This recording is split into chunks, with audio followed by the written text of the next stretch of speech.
ललिता तत्त्वतीर्थम मायापुरीषु च तथा मित्रपदम नाम ततः केदारमुत्तमम्। आस्था, श्रद्धा एवं सबसे प्राचीन सभ्यता का साक्षी है यह वाराणसी शहर। यहां कल कल बहती पवित्र गंगा नदी की धारा, जिसके समक्ष विद्यमान है यह ललिता घाट। मत्स्य पुराण में तीर्थों की चर्चा के अवसर पर ललिता तीर्थ का वर्णन हमें प्राप्त होता है।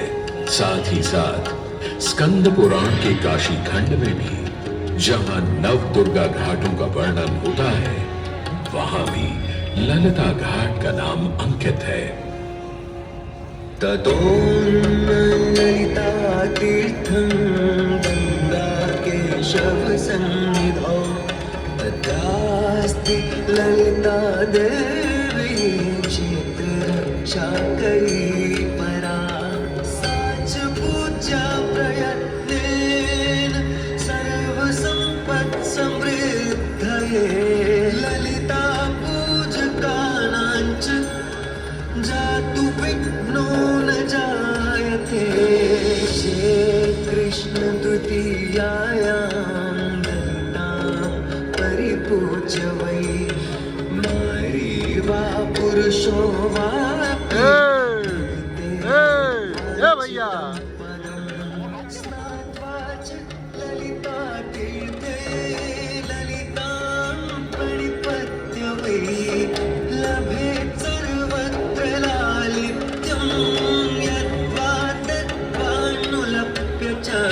लभेत् सर्वत्र लालित्यं यद्वा तद्वानुलप्य च।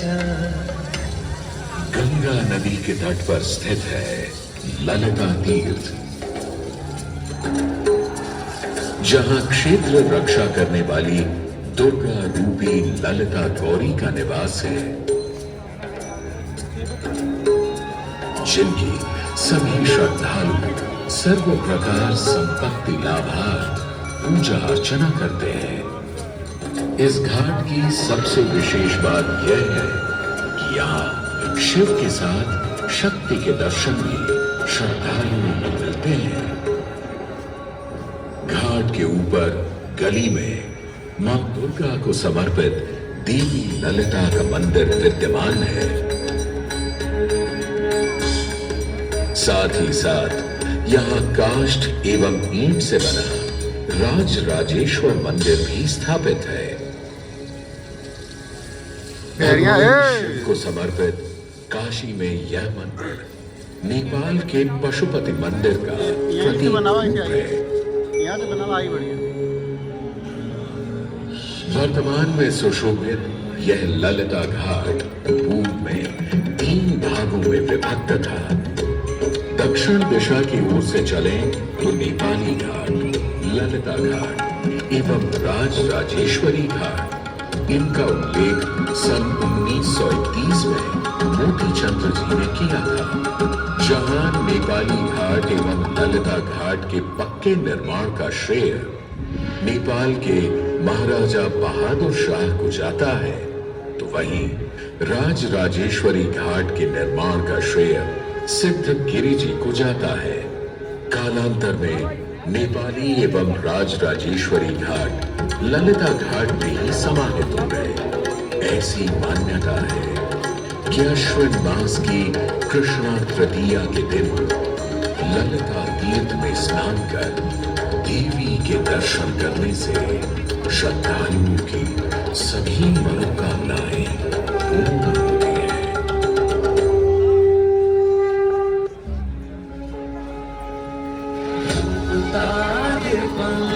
जगभूषण भूषितांगं वंदना करते हैं। मैं आदि नगरी काशी हूं, वही काशी जो स्वयं भगवान शिव के त्रिशूल पर विद्यमान है। सृष्टि के प्रारंभ में महादेव ने जब पृथ्वी पर अपनी दृष्टि डाली तो चमकता हुआ प्रतीत हुआ। उसी भाग को भगवान शिव ने काशी का नाम दिया। कालांतर में गंगा नदी के तट पर बसी इस काशी नगरी में समय समय पर अनेकों घाट विकसित हुए, जहां श्रद्धालु आकर पूजा अर्चना एवं स्नान किया करते थे।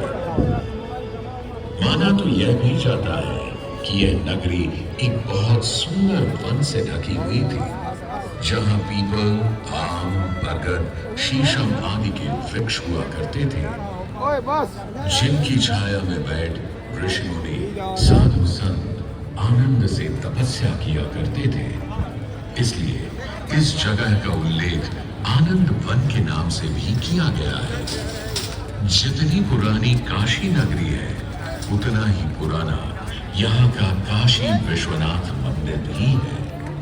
भगवान शिव को विश्वेश्वर, विश्वनाथ आदि नामों से भी संबोधित किया जाता है, जिनका अर्थ है संपूर्ण विश्व के स्वामी। किंवदंतियों की माने तो सृष्टि के आदि में जब भगवान शिव एवं मां पार्वती पृथ्वी का भ्रमण कर रहे थे, उन्हें यह स्थान बहुत प्रिय लगा। तब मां पार्वती को यहाँ कुछ समय रुकने की इच्छा हुई, तो भगवान शिव अपने लिंग रूप में यहीं स्थापित हो गए। तभी से 12 ज्योतिर्लिंगों में इस मंदिर को विश्वेश्वर मंदिर के नाम से भी जाना जाने लगा, जहां भगवान शिव और माता पार्वती सदैव वास करते हैं। सदियों से इस पवित्र नगरी ने अनेक ऋषि मुनियों, तपस्वियों, धर्म गुरुओं आदि को अपनी ओर आकर्षित किया है। आदि शंकराचार्य एवं मंडल मिश्र ने इसी मंदिर के प्रांगण में बहुत समय व्यतीत किया। समय बदला, दौर बदला। भारत के स्वर्णिम काल पर विदेशी आक्रांताओं की नजर पड़ी, जिसे वे लूटने एवं सनातन संस्कृति को नष्ट करने के उद्देश्य से यहाँ आए। जब प्रथम बार गौरी ने आक्रमण किया, तब पृथ्वीराज चौहान ने उसे बुरी तरह पराजित किया था। अंत में उसने क्षमा मांगी और वचन दिया कि ऐसी गलती दोबारा कभी नहीं होगी। अतः पृथ्वीराज चौहान ने उसे छोड़ दिया। संभवतः यह एक दुर्भाग्यपूर्ण निर्णय था, क्योंकि अंततः गौरी ने पृथ्वीराज चौहान को धोखे से हराया। तत्पश्चात उनके साथ बहुत बुरा व्यवहार किया तथा उनकी दोनों आंखें भी निकाल दी। पृथ्वीराज की मृत्यु के उपरांत हिंदुओं का मनोबल कमजोर पड़ गया, जिसके परिणाम स्वरूप आतताइयों ने अन्य मंदिरों के साथ साथ विश्वनाथ मंदिर को भी क्षति पहुंचाई। यह ऐसा काला दौर था जिसके स्मरण करने मात्र से आंखें नम पड़ जाती है। परंतु समय सदा एक सा नहीं रहता और दुख के ये बादल भी सुख में बदलने वाले थे। एक धार्मिक सम्मेलन में राजा टोडरमल की भेंट नारायण भट्ट से हुई। नारायण भट्ट एक बहुत धनी व्यक्ति थे। दोनों ही धार्मिक इंसान थे और नित्य प्रति भगवान की पूजा अर्चना करना अपना परम कर्तव्य समझते थे। दोनों ने काशी विश्वनाथ के इस पावन मंदिर का जीर्णोद्धार करवाया और वीरान बड़े खंडहरों में एक नई जान डाल दी। 16वीं सदी में संत तुलसीदास ने यहाँ रामचरितमानस की चौपाइयों को पढ़ा था तथा संत एकनाथ ने भी यहीं पर वारकरी संप्रदाय का महान ग्रंथ श्री एकनाथी भागवत लिखकर पूरा किया था। लगभग 7वीं शताब्दी के मध्य में मराठा शासक मल्हार राव होलकर ने काशी विश्वनाथ मंदिर के पुनर्निर्माण की योजना बनाई।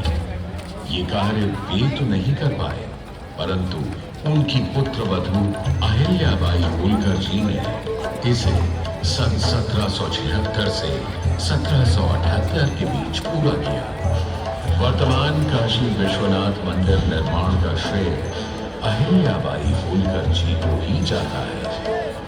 इनके अलावा महाराजा रणजीत सिंह ने 1000 किलो शुद्ध सोने से निर्मित छत्र को इस मंदिर पर लगवाया।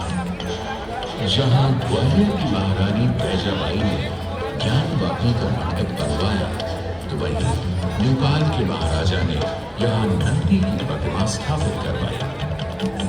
सनातन संस्कृति को सुरक्षित रखने के लिए जिससे जो बन सका उसने वैसा किया, और वर्तमान में भी यह क्रम देखने को मिल रहा है। सन 2022 में भारत के प्रधानमंत्री नरेंद्र मोदी ने काशी विश्वनाथ मंदिर का एवं सौंदर्यीकरण करवा इसके स्वर्णिम काल को फिर से एक बार जीवंत करने का प्रयास किया।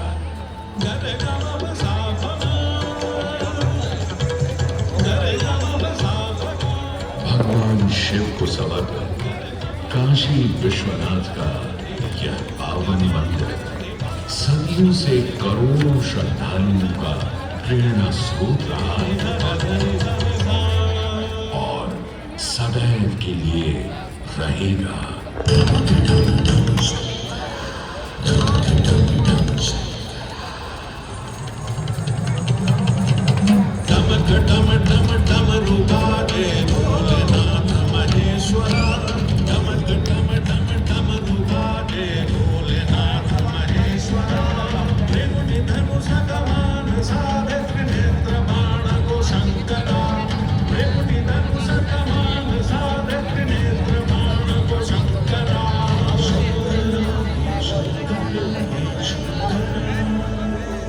वाराणसी के हो बसैया हो पिता गजराज के,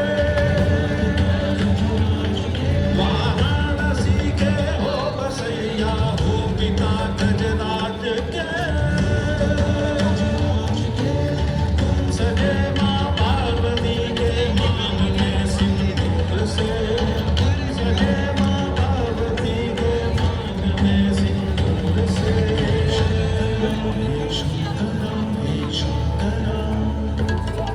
जटा की चुनरी लपेटे गंगा के समय वासते,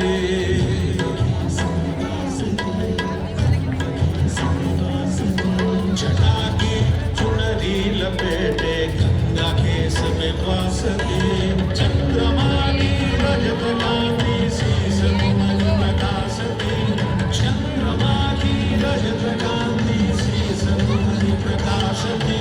एक नैन इंदु सीमंत है, एक नैन सूर्य की ताप है, एक नैन